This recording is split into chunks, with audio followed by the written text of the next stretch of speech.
Now, he's a U.S. citizen who was arrested in connection with last year's Mumbai terrorist attacks, but now internet reports have started circulating that David Headley may actually have been a double agent for the CIA at the time of the incident. For more on this, we can cross live to our Washington studio where Lauren Leister is standing by. So, Lauren, what's the story behind these allegations? Break it down for us.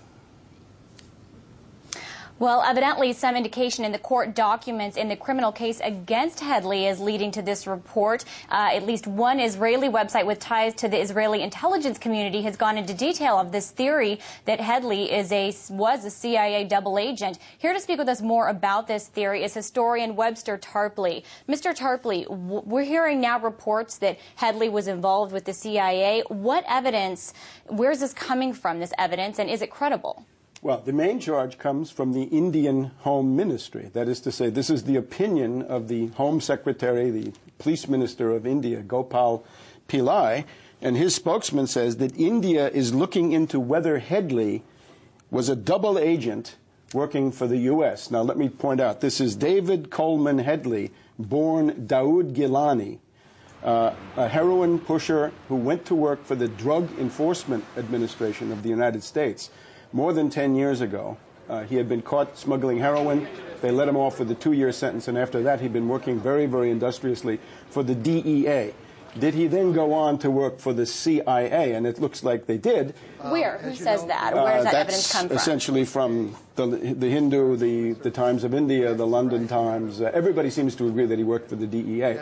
The only explanation, because otherwise, heroin smuggling, you get 50 years to life, not 2 years, and then you're allowed to go out traveling back to Pakistan and indeed to India, because he was always going to India. But here's the thing.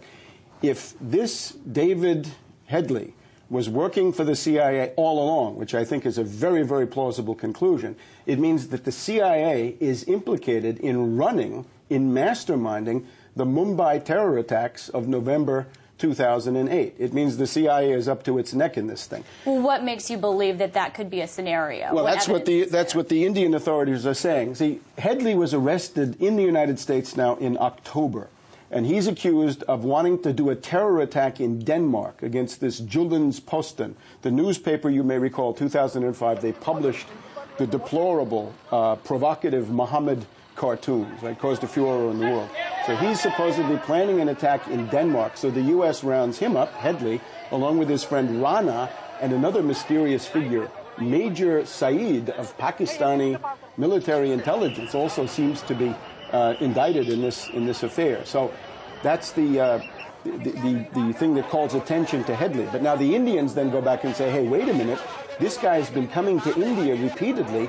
The CIA never told us that he was implicated in terrorism. So, okay, now that brings me to there is evidence that the Indians are kind of up in arms in this, and they think that it's possible that the CIA knew about the plans for the Mumbai attack and did not tell India. What is this doing to affairs between New Delhi and Washington, D.C., or what's going to happen? Is demanding the extradition of David Coleman Headley.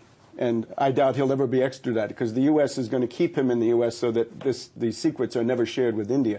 The other thing is there are lots and lots of FBI tapes of Headley talking to various terrorists on the phone. India would like to have those. Those are being denied.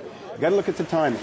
The Mumbai attacks came just a couple of months after the beginning of this U.S.-India nuclear accord, which essentially makes India into a kind of expendable pawn for the United States against Pakistan on the one side and against China, indeed, on the other. Very, very bad idea.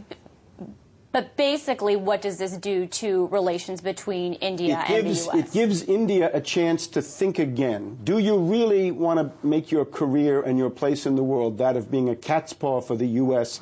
against these other countries? Don't you want to pull out of this while you still can? Think of the 70s experience in Europe, right? The countries like Germany, Italy, that were most tied to the NATO structure fared very badly. India is going to fare badly. It's time to pull away from this. And we're going to have to leave it at that for today. Thank you so much, for Mr. Tarpley, and we're going to send it back to you in Moscow. All right, Lauren Leister there in Washington for us. Thanks for that.